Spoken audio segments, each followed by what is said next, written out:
Hello, this is the Halloween special, isn't it? So I'm a WerePug again.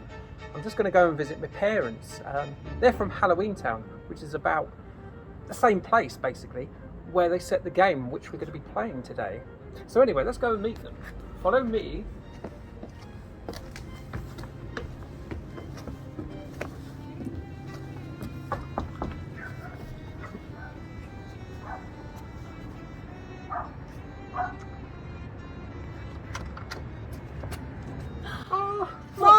My stars, they bring my puggy baby.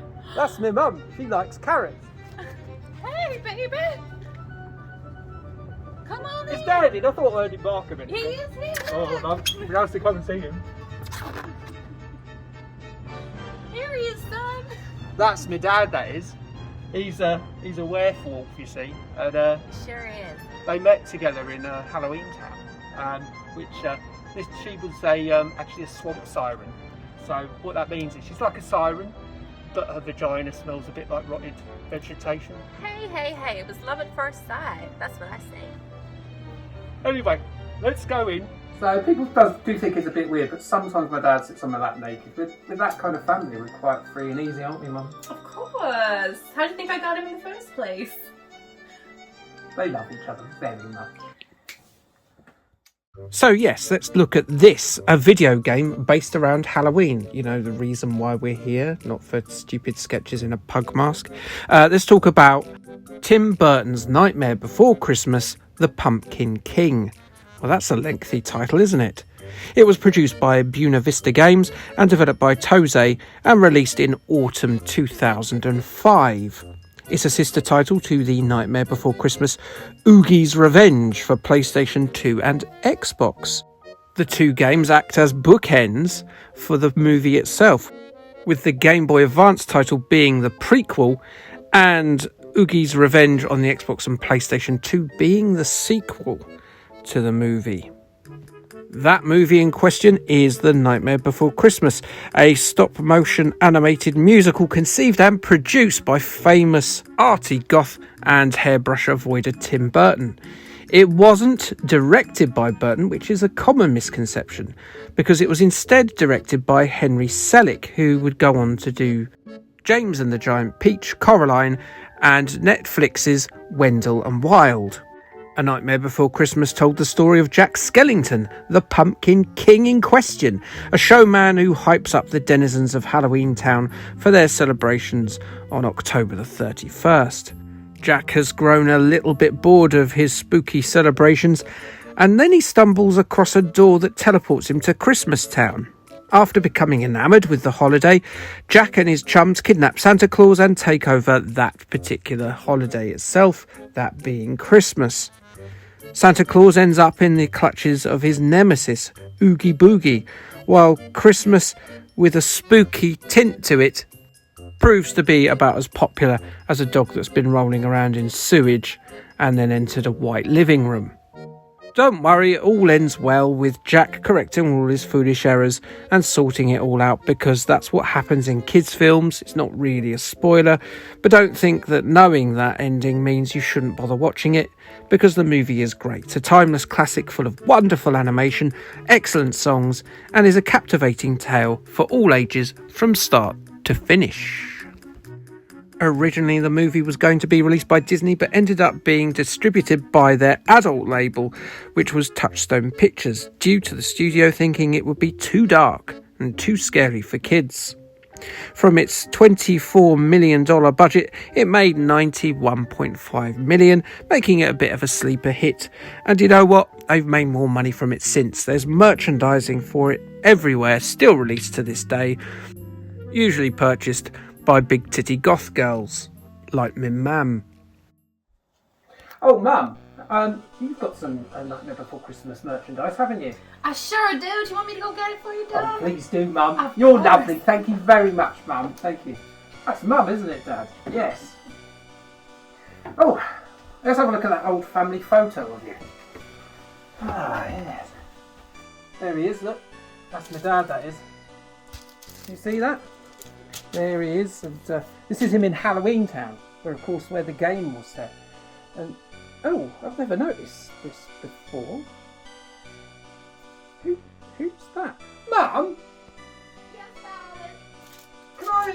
here a minute.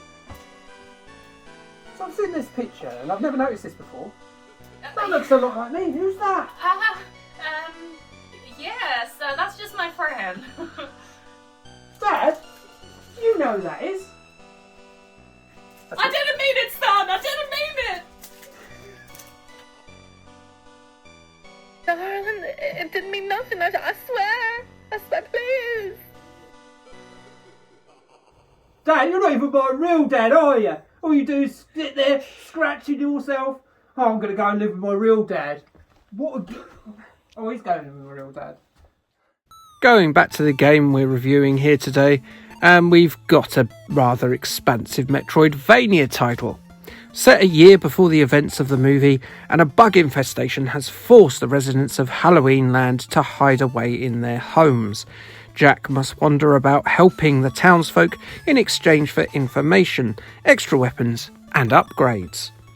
While he's sorting all this out, he finds that Sally, Dr. Finkelstein's new assistant, well, she's been kidnapped by the mysterious Oogie Boogie. He hasn't met either of them at this stage, so I don't know why he's that bothered. However, information suggests that the bug infestation might be related to Oogie Boogie. Is it? It is. Well, this sounds all horrible, doesn't it? Indeed, it is a nightmare before the nightmare before Christmas. It has all the hallmarks of one of the Game Boy Advance's best genres, that being the Metroidvania titles. I can only urge you, if you've never played one before, give the Castlevanias or the Metroid games on the Game Boy Advance a go. They are excellent. Better than this?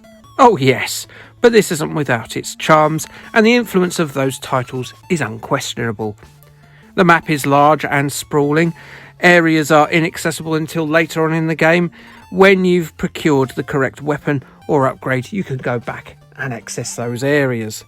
And it'll take you a fair few hours to see the end sequence. So, yes, very much a Metroidvania game. With that said, the challenge is pared down a little from the likes of Metroid and Castlevania, perhaps realising that the younger audience might like a game that isn't quite as tricky. Health pickups are scattered liberally about, standard enemies aren't presented in overwhelming numbers, and well, boss encounters are fairly predictable and should be dispatched fairly easily. There's a fair amount of exploration encouraged from the player, where health bar expansions are often found. Basically, don't always follow the signposts. And if you can't access the bit yet, then remember it's there for later when you get the right power-up. There's a dash of variety in proceedings, as there's sequences where you have to steer Zero the ghost dog through vents and crevices, and it's again fairly straightforward stuff if you have workable thumbs and eyes. Do you have those? You should be okay.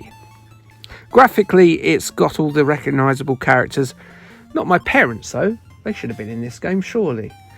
But it is all presented in a much less grimdark fashion.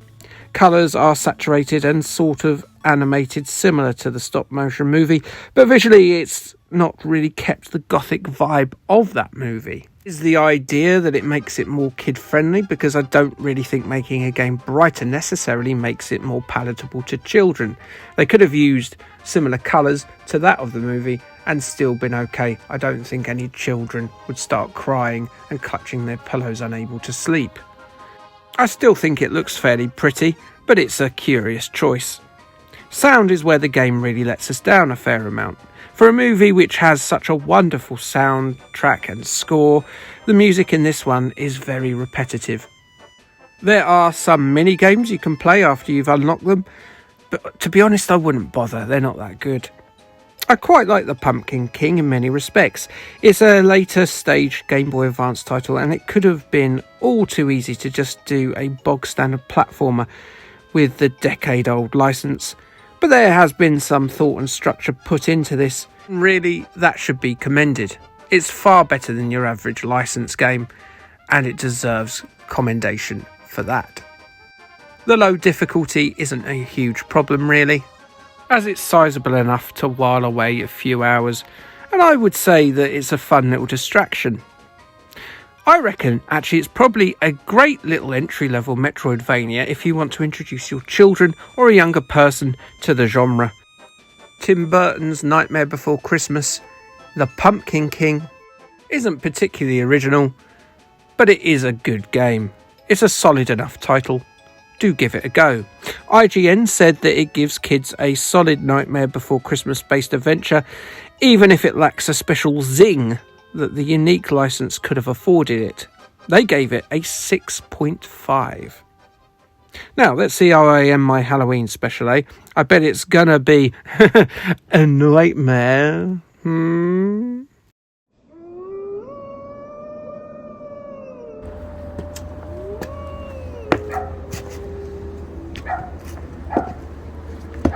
hi there, Mary Sue. Hey. I hear you're headed off to England soon. Yeah, what's it to you? I don't think I like it that you're taking what I think's my child with you.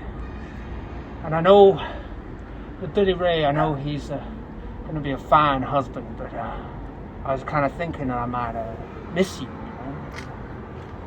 Maybe we could do something for old times' sake.